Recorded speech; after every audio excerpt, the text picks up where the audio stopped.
qui viennent habillés avec des vestes en jean dernier cri et des iPhones à l'avenant, qu'ils s'empressent de brancher une fois arrivés à la capitale, Budapest en l'occurrence, parce qu'ils ont établi avec des complices, nos traîtres, lesquels ne méritent que la mort, les boutiques qui, oui ou non, leur donneraient de quoi rester en contact entre eux et prospérer tranquillement en terre européenne. Ils savent tout avant d'arriver. Google Maps est leur ami. Les antifascistes locaux, fournisseurs de matériel, leur épouse pâmée. Les migrants ont concrètement plus de droits que les SDF européens aujourd'hui. On les fait manger gratuitement dans les centres. Ils se déplacent en transport en commun gratuitement aussi. Et on leur explique même comment se rendre à tel ou tel endroit quand ils en ressentent le besoin, à l'aide d'affiches écrites en arabe ou bien en perse. Ils sont reçus comme des rois. Les associations humanitaires font tout pour qu'ils nous submergent sans le moindre effort. Nos ONG sont de véritables agents ennemis, et il faut désormais en prendre conscience. Ils nous forcent l'âme à donner du riz aux Nigériens, par exemple, qui seront 1 milliard en 2100, je l'ai dit et je le redis, quand notre population s'éteint peu à peu et que des millions d'Européens de souche vivent en dessous du seuil de pauvreté. L'humanisme, en 2015, c'est aider les non-blancs. Point barre. Nous ne sommes plus du tout à ce sujet, et leurs discours diaboliques ne trouveront plus jamais d'écho en nous. Je suis allé 2 fois en Hongrie, en 2014 et en 2015, il y a 3 semaines pour être exact. Je n'ai pas reconnu le pays cette fois-ci. C'est un véritable débarquement hostile et malfamé. Ce si beau Budapest a été défiguré. Là encore, les masses anesthésiées semblent trouver cela acceptable.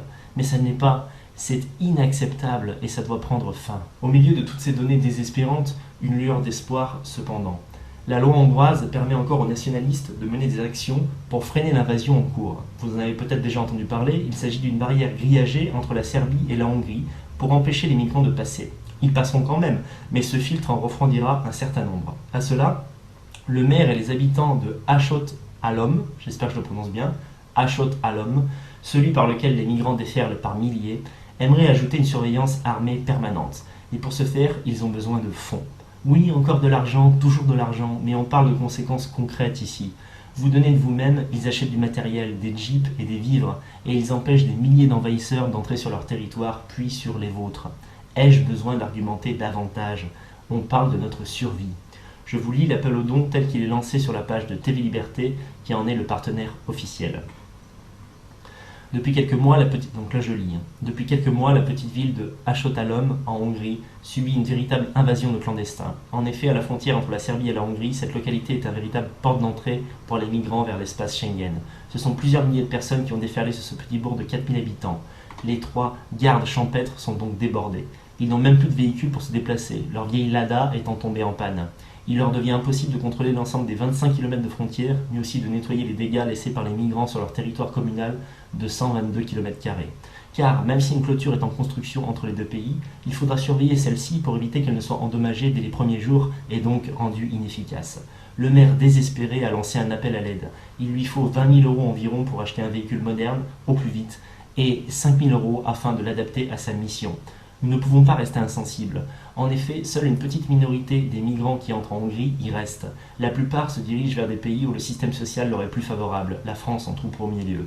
Puisque nos gouvernants et Bruxelles ne prennent aucune mesure sérieuse contre cette invasion mortelle, nous avons décidé d'aider concrètement un élu courageux qui s'oppose à cette catastrophe. Par solidarité européenne et parce que nous sommes tous concernés par ce problème, nous allons rassembler les fonds suffisants pour leur offrir le véhicule dont ils ont besoin, le faire équiper et le livrer sur place dès que possible. Ainsi, ce sera près de 15% de la frontière qui sera enfin contrôlée. Le maire de Hachot-Halom, outre notre soutien, est également en recherche de fonds pour financer le matériel de surveillance de la frontière. En cas d'excédent dans sa collecte, il procédera également à l'achat d'un drone pour renforcer la surveillance de la frontière.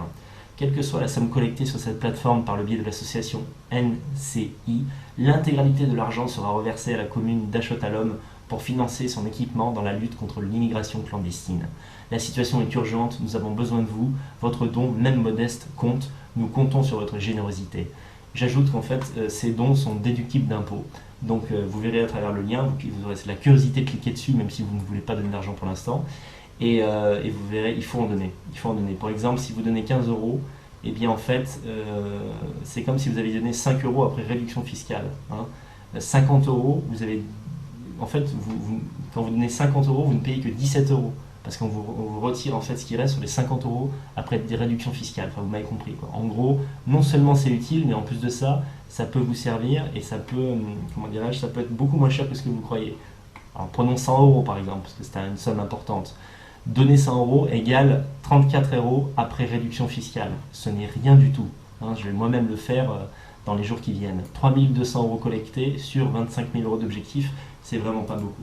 Pour finir, 2 anecdotes tragiques-comiques qui représentent le quotidien des Hongrois depuis l'arrivée des migrants. Première anecdote. Une personne âgée se réveille dans le village d'Achotalom. Elle entend du bruit et descend de sa cuisine. 5 Afghans sont reliés à des prises téléphoniques pour recharger leur iPhone.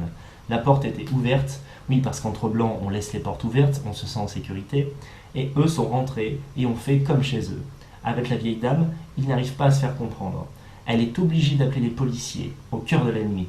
Les policiers leur expliquent quand ils arrivent qu'en Europe, on ne peut pas rentrer chez les gens comme ça, et les fait enfin partir impunis.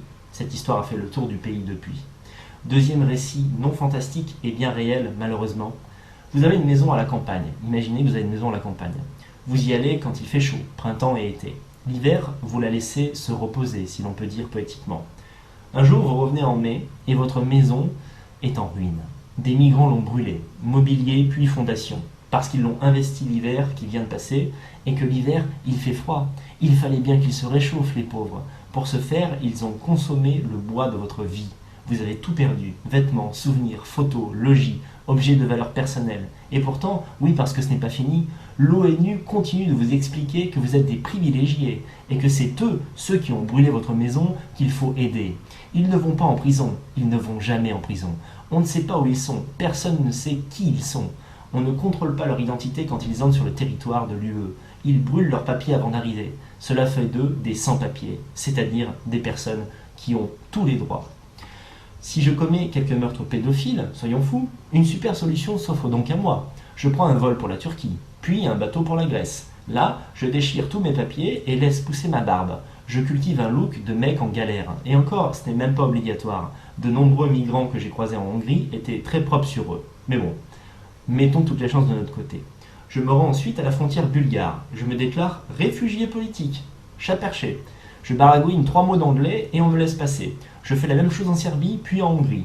L'Europe est à moi. Je mange à ma faim. Je dors dans les gares en attendant des trains qui m'amènent vers le monde de l'argent. Trains que je ne paye pas, bien sûr, parce que je suis un réfugié politique. Tout est gratuit pour moi.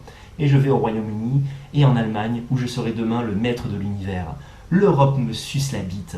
Je la traite comme une sale pute et elle leur demande. Dans ce cas, je vais lui en donner encore et encore. Tiens, tu vas voir ce que tu vas prendre, Europe. Tiens, tiens, tiens. Soit vous acceptez cette sodomie, soit vous mettez toutes vos forces dans la bataille. Le viol s'effectuera quand même, peut-être, mais au moins vous aurez lutté avant de mourir. Je trouve que c'est le minimum. L'argent que vous pourrez donner ici sera utile. S'il empêche 300 migrants par jour de passer, sur les 2000 qui se pointent quotidiennement à l'entrée de la Hongrie, c'est une mission qui aura réussi. Ces 300 hommes avec une mentalité féodale en moins dans l'espace Schengen et donc peut-être demain dans votre jardin. Pour l'instant, on demande des fonds. Bientôt, on demandera de se déplacer pour des manifestations monstrueuses contre l'immigration. Il faudra bouger, même si c'est fatigant, même si c'est loin, même si c'est cher. Nous sommes en guerre, et quand je dis nous sommes en guerre, je pense nous sommes en guerre, stricto sensu.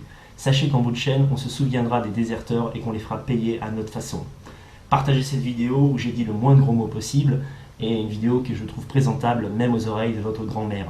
Car le militantisme est un devoir, et je terminerai là-dessus. Zouk.